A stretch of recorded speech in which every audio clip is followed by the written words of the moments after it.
Sa iba pang balita, dumalo ang ilang mga baguhang senador at kanilang mga staff sa isinagawang orientation hinggil sa mga tungkulin at proseso sa loob ng Senado. May report si Joy Gumatay.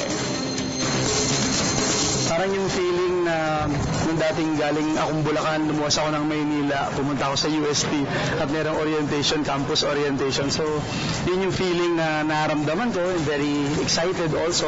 Yan ang pahayag ni Senator-elect Joel Villanueva matapos ang matagumpay na pagsasagawa ng orientation para sa mga bagong senador at kanilang mga kawani. Ganito rin ang nararamdaman ni Senator-elect Risa Ontiveros na hindi na makapaghintay sa pagbubukas ng 17th Kongreso. Ani Ontiveros, nais na niyang masimulan ang paglalatag ng kanyang mga plano para sa komiteng nakatakda niyang pamunuan, ang Komite ng Kalusugan. I'm super excited magkapagtrabaho bilang senador, dalhin yung plataforma ng universal healthcare. Dumalo rin sa nasabing aktibidad si Senator-elect Win Gatchalian na naniniwalang mahalagang malaman niya ang mga tungkulin ng bawat opisina ng Senado upang maging mas madali para sa kanyang pag-adjust sa bagong responsibilidad na iniatang sa kanya ng taong bayan.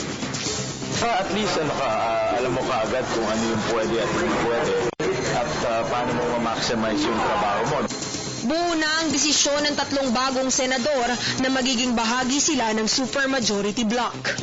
Paglilinaw nila, handa nilang suportahan ang mga legislative agenda ng susunod na Pangulo na naaayon sa kanilang mga advocacy at paniniwala. Kung may magpa-file ng reimposition of death penalty, i-oppose ko po yan. For the same reasons na naging bahagi ako ng movement for restorative justice. I'm in favor of death penalty for big-time syndicates, big-time drug lords. Hindi ko pa narinig sinabi niya personally, no? But I don't think I'm in favor of that. No? Dahil user dapat i-rehabilitate. In a lot of investigations na nangyayari sa Senate, baka hindi po ako maging very active dyan unless it involves creation of jobs or yung nakaka-apekto sa paggawa ng ating mga kababayan. Hindi naman namataan sa Senate orientation ng 2 pang neophyte senators ng 17th Kongreso na sina Senator-elect Manny Pacquiao at Senator-elect Laila De Lima.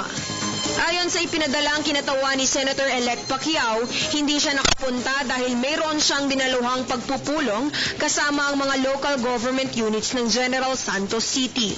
Ipinaliwanag naman ni Senator-elect De Lima na hindi siya nakapunta sa nasabing aktibidad dahil sa conflict sa kanyang schedule. Nilinaw naman niya na nauna na siyang bigyan ng one-on-one orientation na isang opisyalis ng Senado. Para sa Telebisyon ng Bayan, ako si Joy Gumatay.